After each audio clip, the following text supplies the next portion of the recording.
Well, we're back. Bet you weren't expecting me to go back to reading fanfics. This one actually started like, who knows, a year ago or something? Last we left off, we were reading Metroid High School, written by 111 Samus Ridley Forever 2006 Chan. One of the longest and most unnecessary names I've ever seen. This is the one in which Samus and Ridley go to high school together. And before she actually begins writing the story, she goes like, "Hello everyone, thanks you so much for the reviews. I love you all. Except for Hunter001 who was so mean. Anyway, this chapter is kind of a mystery and conspiracy, so hang tight." Chapter 4. The Cholera Conspiracy. Ridley could not believe it. In fact, he originally suspected conspiracy, but it was much more than he could expect. He'd bitten off far too much to chew, and now no conspiracy could explain the situation he's landed himself in. Or could it? The long line of ones that seems to just separate one paragraph from the next. Samus was at Dr. Bennis's office to have her baby checked. She was worried because she had never been pregnant before. Ridley had told her not to worry, that it would all work out, but Samus couldn't help but feel that Ridley was hiding something from her. Little did she know that there was a surprise on the horizon. "Samus, there is a problem," Dr. Bennis addressed. Samus was not amused.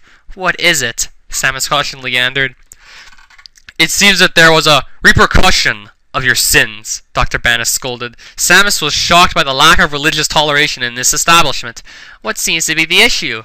Samus countered as she narrows her eyes. "I don't know how to say this, but you've got..." Samus held her breath and could not believe what she heard next. It was a tragedy in the making, and she was the protagonist. The cholera.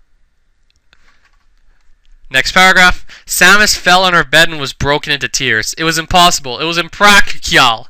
There was no way it could have happened. But it did. Samus was crying because her life was ruined by the cholera, but there was another reason, because Ridley had to have gotten the cholera from someone else, and Ridley had never mentioned anything of the sort. It was a mystery, and Samus was trying to find out.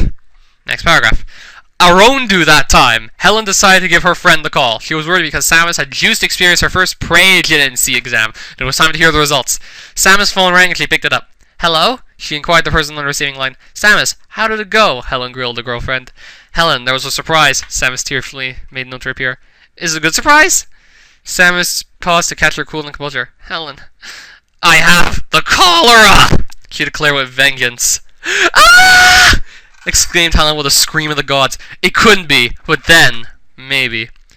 "Samus, there might be something you should know. 111 Samus Ridley Forever 2006. She has the cholera too." Samus hung up the phone. She was in disbelief. It made sense, but it couldn't be true. It was too much of a conspiracy for the truth. Or was it? For the third time, a phone had rang. Ridley cautiously picked it up, not knowing the full life consequences on the other end. It was Samus. She was disappointing. "Ridley, have you had an affair with Samus Ridley Forever 2006? She scorned. Ridley was backed into a corner. It was time for this conspiracy to be brought to an end. "Samus, a long time ago, before you and I were a pair, 111 Samus Ridley Forever 2006 and I will..." Samus was embarrassed. "Ridley, you should have told me! Now I have the cholera! I can't believe you!" side-splitted Samus. "I was too much to handle." Samus, started Ridley before it was cut off by his scorned girlfriend. "Save it," Samus delivered with dark passion. "I need time. Time." Sorry, that was kind of short. I have big surprises coming soon. Yada yada yada. That's chapter 4. Of course, we're going to go on to chapter 5 in the next video.